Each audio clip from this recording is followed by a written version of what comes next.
राधा वहिनी अजून झोपलात का? आईला भूक लागली आहे. औषधं घेण्याची वेळ झाली आहे आणि अजून जेवण तयार नाही. थोडी तरी आईची काळजी घ्या ना. दिव्या आपल्या मोठ्या वहिनीला जागं करत म्हणाली. तेव्हा राधा चिडून म्हणाली, ताई तुमच्या आईचा ठेका काय मी घेतलाय का? तुझी छोटी वहिनी कुठे आहे? ती काय या घरची सून नाही का? ती जेवण का नाही बनवू शकत? सारखं माझ्याच मागे का लागली आहेस? माझं डोकं ठणकते आणि तसंही मला उठू वाटत नाही. मग मी जेवण कसं बनवू? राधाने आपली नाराजी स्पष्टपणे मांडली. बिचारी दिव्या मग आपल्या लहान वहिनी कविताजवळ गेली आणि म्हणाली, कविता वहिनी, मोठ्या वहिनींचं डोकं दुखतंय. किमान तुम्ही तरी जेवण बनवा ना. आईला औषधं घ्यायची आहेत. त्यावर कविता तडकाफडकी उत्तर देत म्हणाली, दिव्याताई सकाळपासून माझ्या पोटात खूप दुखतंय. उठावंसंच वाटत नाही. आणि तसंही पुढचे 3-4 दिवस तरी कोणी मला काही विचारू नये. हे बोलून तिने दिव्यापासून स्वतःची सुटका करून घेतली. हताश झालेली दिव्या आई प्रतिभाताईजवळ जाऊन बसली. तिच्या चेहऱ्याकडे पाहताच प्रतिभाताईंनी सुस्कारा टाकत म्हटलं, दिव्या बाळा, तुला सांगितलं होतं ना, त्यांच्या नादाला लागू नकोस. काही उपयोग नाही. या दोघी सुधारणार नाहीत. रोजचं तेच नाटक. जेव्हा यांना भूक लागेल तेव्हा काहीतरी करून खातील आणि जर काही उरलं तर मला मिळेल. सकाळ संध्याकाळ फक्त त्यांचे नवरे घरी असले तेव्हाच त्या जेवण बनवतात आणि तेही असं की पटकन खाऊन संपवावं. मला दुपारचं औषध वेळेवर घ्यायचं असतं, पण त्या दोघी आरामात झोपून असतात. तुला पाहिलं की नाटकं करतात. ठीक आहे आई, सांग तुला काय खायचं आहे, मी काहीतरी बनवते. असं म्हणत दिव्या स्वयंपाकघरात गेली आणि आईसाठी प्रेमाने जेवण तयार करू लागली. काही वेळाने तिने आईला जेवण वाढलं आणि औषधंही दिली. सगळा दिवस तसाच गेला.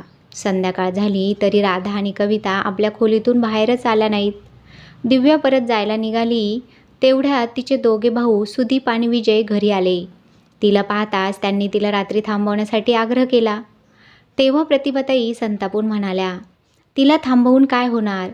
दिव्यानेच दुपारची जेवण केलं आणि आता रात्रीचंही तिलाच करावं लागेल. सकाळपासून घरी आहे ती, पण तुमच्या बायकांनी एकदाही खोलीबाहेर येऊन तिची चौकशीही केली नाही. दोघीही आपापल्या खोल्यात कारणं सांगून झोपल्या आहेत. बिचारीला माहेरी येऊनही काही सुख मिळत नाही. आज दिव्या आली म्हणून मी वेळेवर औषध तरी घेतलं, नाहीतर नेहमीसारखं रिकाम्या पोटी झोपले असते.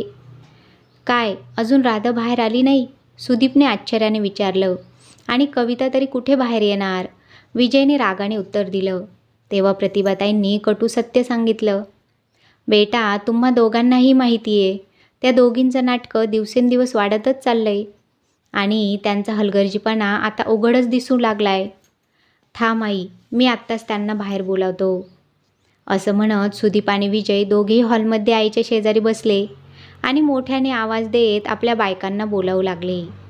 नवऱ्यांचा आवाज ऐकून राधा आणि कविता दोघेही आपल्या खोल्यांतून बाहेर आल्या. तेव्हा सुदीप राधाला विचारू लागला, राधा, तुला माहीत आहे ना की आईला दुपारी औषध घ्यायचं असतं, तरीसुद्धा तू जेवण का बनवलं नाहीस?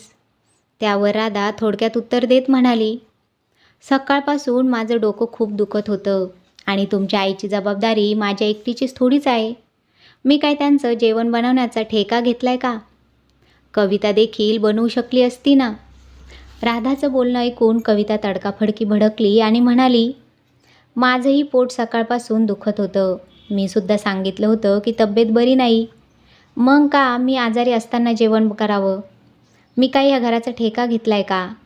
त्यावर राधा रागाने म्हणाली, कविता, तू कोणता ठेका घेतलास? तुला या घरात येऊन किती दिवस झालेत तरी? काही काम केलं की थकल्यासारखी होतेस. मीच तुझ्या लग्नाआधीपासून इथलं सगळं काम करते. तेव्हा कविता थोड्या शब्दात उत्तर देत म्हणाली, मग आता देखील तुम्ही करू शकता ना.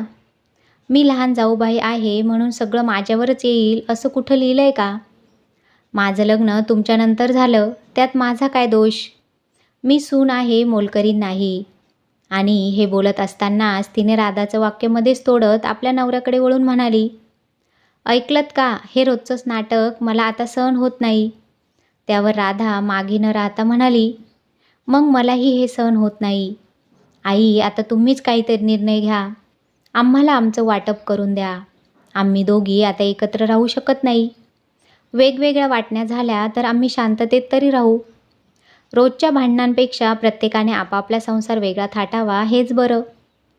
आणि आईचं काय, सकाळचं जेवण मी करेल, संध्याकाळचं कविता करेल. कविता बरोबर ना? राधा आपली हुशारी दाखवत म्हणाली. त्यावर कविता देखील लगेच म्हणाली, बरोबरच आहे वहिनी. वेगळं झालो तर कोणालाच त्रास होणार नाही. प्रत्येकजण आपापलं काम करेल. आणि दिव्याताई जेव्हा येतील तेव्हा सकाळचं जेवण मी करेल आणि संध्याकाळचं तुम्ही करा. हे ऐकताच राधा म्हणाली, तू बरोबर बोलत आहेस कविता. सासूबाई आणि दिव्याताईंचं काम कोण करणार हे आधी ठरवलं तर बरं होईल. त्यामुळे घरात शांतता राहील. त्यामुळे आई आता तुम्हीच वाटण्या करा. दोघी सुना आपापलं म्हणत होत्या आणि प्रतिभाताई स्तब्ध होऊन त्यांचं बोलणं ऐकत होत्या. त्यांच्या डोळ्यात पाणी तरळलं. खूप आशेने त्यांनी आपापल्या मुलांकडे पाहिलं. सुदीप आणि विजय दोघेही स्तब्ध होते. त्यांना कल्पनाही नव्हती की जेवणाच्या प्रश्नावरून गोष्ट वाटणीपर्यंत जाईल. सुदीप शांतपणे म्हणाला, तुम्ही वेगळं झालात तरी दोघींनाही 2 वेळा स्वयंपाक करावाच लागेल ना, मग एकत्र का नाही करता? त्यावर राधा म्हणाली, नाही सुदीप, ते कठीण आहे. रोज कुठला तरी त्रास असतोच. डोकं दुखणं, पोट दुखणं, अशा वेळी मी एकटी कसं सांभाळणार? हे माझ्या क्षमतेपलीकडचं आहे. राधाचं बोलणं ऐकताच कविता पण लगेच म्हणाली, मग काय फक्त माझ्याच ताकदीचं आहे का सगळं? मीही आजारी पडतेच की. पण तुम्ही फक्त डोकं धरून बसता म्हणूनच. भाऊजी, या घरात शांतता हवी असेल तर आम्हाला आमचा हिस्सा देऊन वेगळं करा. सुना एकमेकींशी भांडत होत्या आणि प्रतिभाताईंच्या डोळ्यातून अश्रू वाहत होते. दिव्या हताश झाली होती. तिचं माहेर असं तुटताना पाहून तिचं मन सुन्न झालं. विजय डोकं धरून बसला आणि सुदीपही विचारात गढून गेला. काही वेळाने सुदीप निश्वास टाकत म्हणाला, ठीक आहे, जर वेगळं व्हायचंच असेल तर मग वेगळं व्हा. सुदीपच्या तोंडून ते शब्द ऐकताच सगळेच आश्चर्याने त्यांच्याकडे पाहू लागले.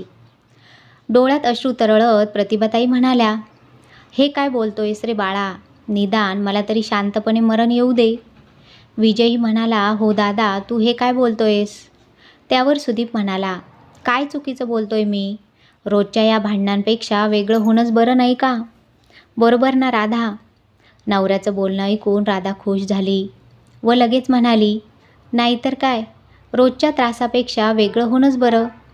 हे ऐकून विजय गोंधळला आणि म्हणाला, दादा, इतक्यातच तू वहिनीच्या बोलण्याला मान्यता दिलीस.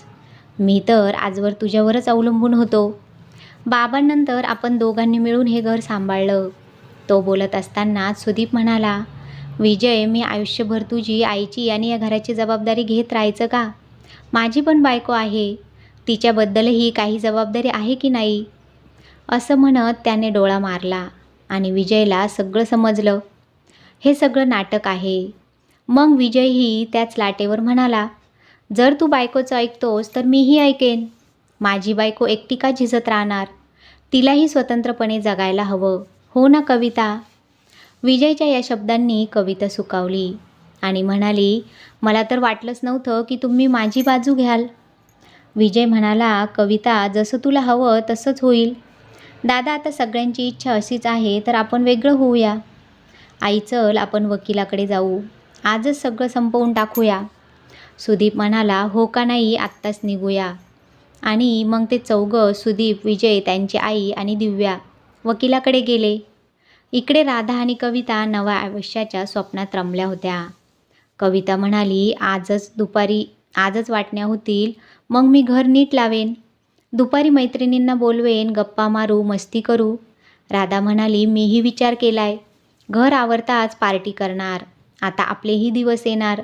दोघीही स्वप्नांमध्ये हरवून गेल्या. 2-3 तासांनी सुदीप आणि विजय आई व बहिणीसह परतले.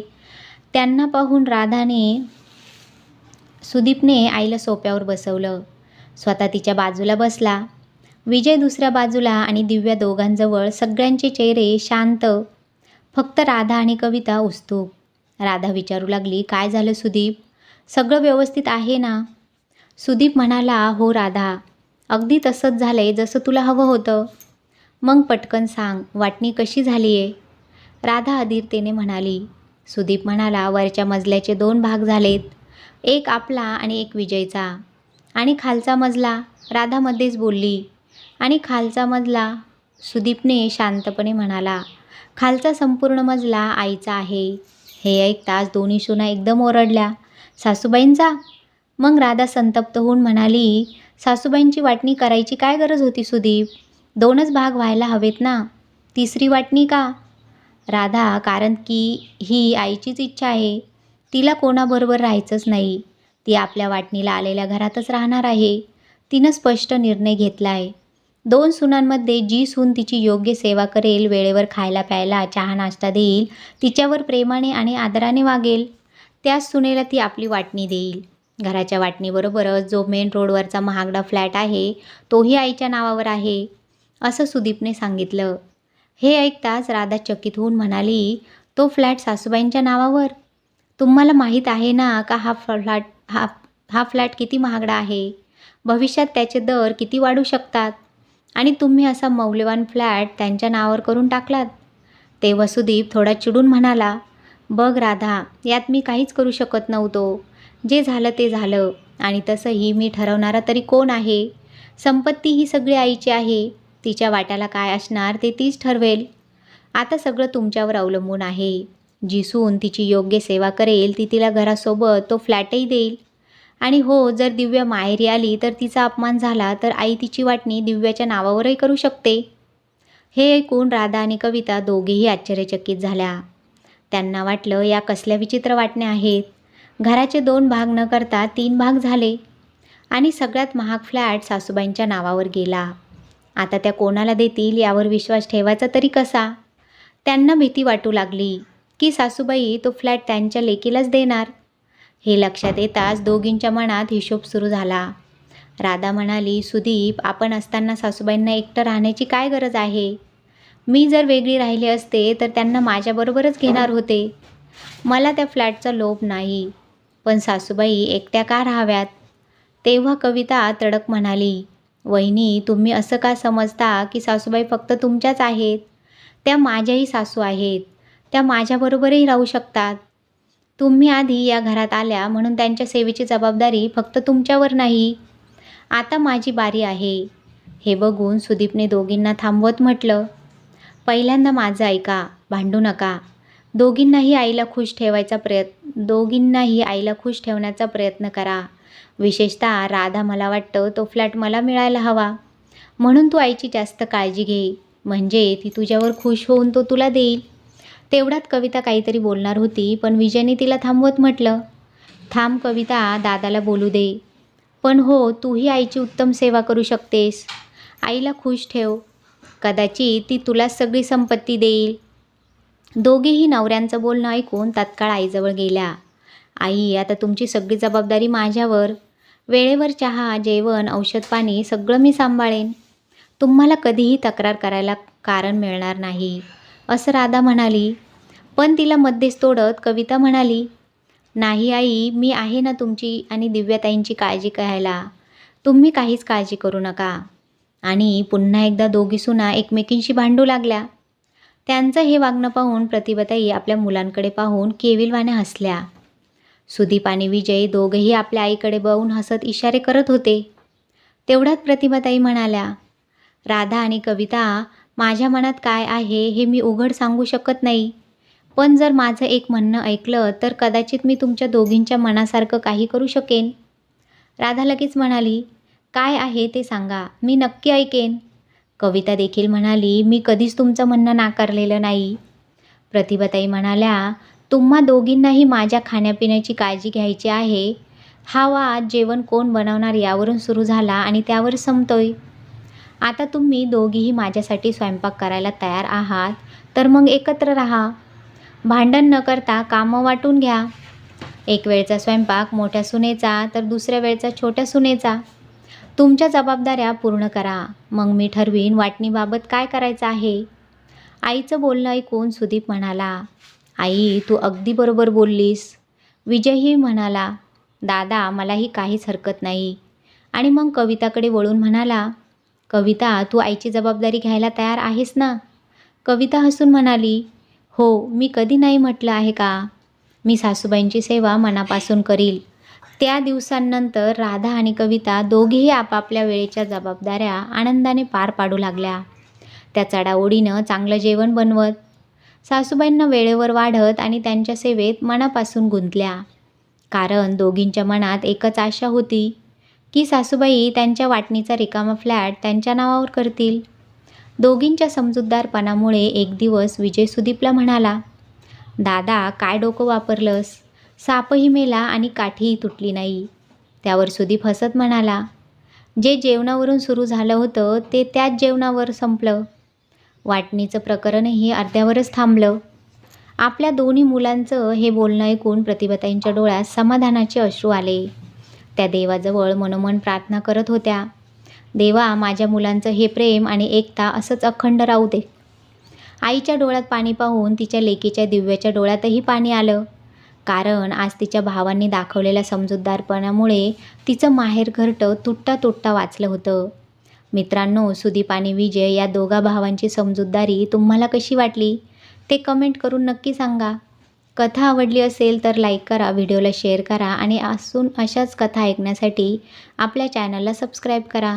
धन्यवाद.